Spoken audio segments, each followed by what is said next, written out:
Welcome to the Tech Egg. Don't get scrambled. Enjoy the video. In this video, I will explain how to make delicious bacon from wild hog. First, you'll need a fresh wild hog belly, cleaned and ready. Next, trim the belly to an even thickness, which helps with consistent curing. Then, prepare your dry cure, a simple blend of salt, sugar, and your favorite spices. Now, let's talk about curing. Apply your dry cure mixture thoroughly over all surfaces of the pork belly. Place the belly in a sealed bag or container, then refrigerate it for about 7 days. Remember to flip the belly daily.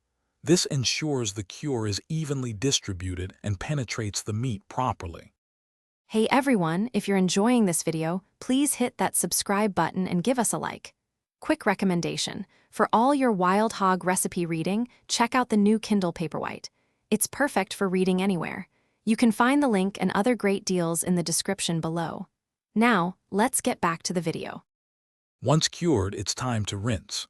Thoroughly wash the belly under cold, running water to remove all excess cure. Next, pat the belly completely dry using paper towels. This step is crucial. Then, place the belly on a rack in your refrigerator for 24 hours.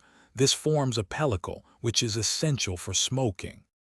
Now for the best part, smoking. Smoke your belly at 200 degrees Fahrenheit until its internal temperature reaches 150 degrees Fahrenheit. I recommend using a mild wood like apple or hickory for a balanced flavor. Once smoked, cool the bacon completely before slicing it. This makes for perfect, even slices. Thanks for watching. Consider subscribing if I helped unscramble your problems.